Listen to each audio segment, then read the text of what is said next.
അപ്പൊ നമ്മൾ ഈ പാസ്സായിട്ട് ഇവിടെ ഇങ്ങനെ ചിരിച്ചു നിൽക്കുമ്പോൾ ഇതിന്റെ പിന്നിൽ ബുദ്ധിമുട്ടിയതൊന്നും നമ്മൾ മറന്നു പോകും അല്ലേ? അപ്പൊ അത്രയും സ്ട്രെസ്ഫുൾ ആണ് അത്. ഒറിജിനൽ എക്സാമിൽ നമുക്ക് കൃത്യമായിട്ട് അറിയുന്ന ആൻസേഴ്സ് ഒരു 20 എണ്ണോ 30 എണ്ണോ ഉണ്ടാവുള്ളൂ.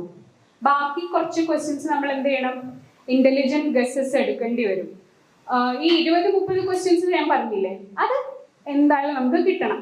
നമ്മുടെ NCERT standard books current affairs ആ നോളജ് വെച്ച് നമുക്ക് കിട്ടണം.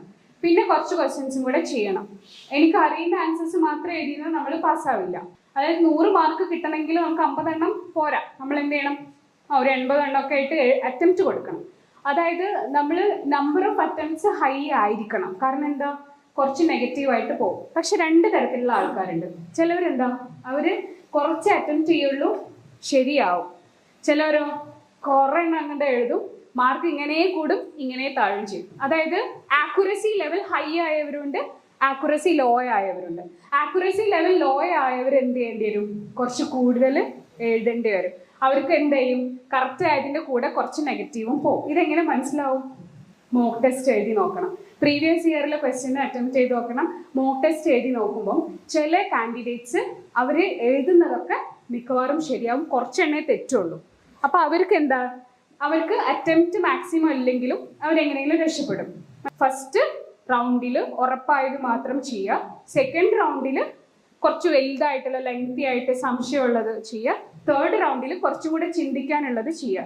ഒരിക്കലും ആ ക്വസ്റ്റ്യൻ പേപ്പർ എടുത്ത് 5ാമത്തെ ചോദ്യത്തിന്റെ അവിടെ ആലോചിച്ചിരിക്കരുത്. സമയം അത്ര ഇമ്പോർട്ടൻ്റ് ആണ്.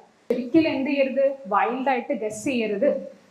നമ്മൾ എക്സാം എഴുതുമ്പോൾ ഒരു പുതിയൊരു മനുഷ്യനായിട്ട് പോവാം. ഞാനത് അവിടെ വായിച്ചിട്ടുണ്ട്, മറ്റോടത്ത് അങ്ങനെ എഴുതി, ഇതൊന്നും ആലോചിക്കരുത്.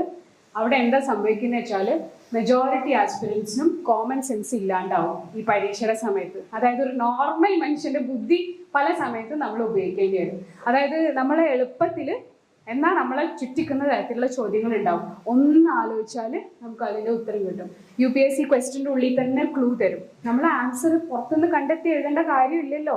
ആ 4 എണ്ണത്തിൽ നിന്ന് ഒരെണ്ണം തിരഞ്ഞെടുക്കാനല്ലേ ഉള്ളൂ. അപ്പോൾ അവിടെ നമ്മളെ ബേസിക് ആയിട്ടുള്ള വിവരവും കോമൺ സെൻസും ആലോചിക്കുക. മിനിമം പ്രിലിംസ് എഴുതുന്നതിന് മുന്നേ ഒരു 100 മോക്ക് ടെസ്റ്റെങ്കിലും നിങ്ങൾ എഴുതണം. 100 എന്ന് പറഞ്ഞാൽ അതിൽ ഫുൾ ടെസ്റ്റും സബ്ജക്ട് ടെസ്റ്റും CSAT എല്ലാം കൂടെ ഒരു 100 എണ്ണം എന്തായാലും എഴുതിയിരിക്കും. Before UPSC test you test yourself എന്നാണ്. നമ്മളെ ടെസ്റ്റ് ചെയ്ത് നമ്മൾ ഏത് കാറ്റഗറിയിൽ വരുമെന്ന് കണ്ടെത്തും.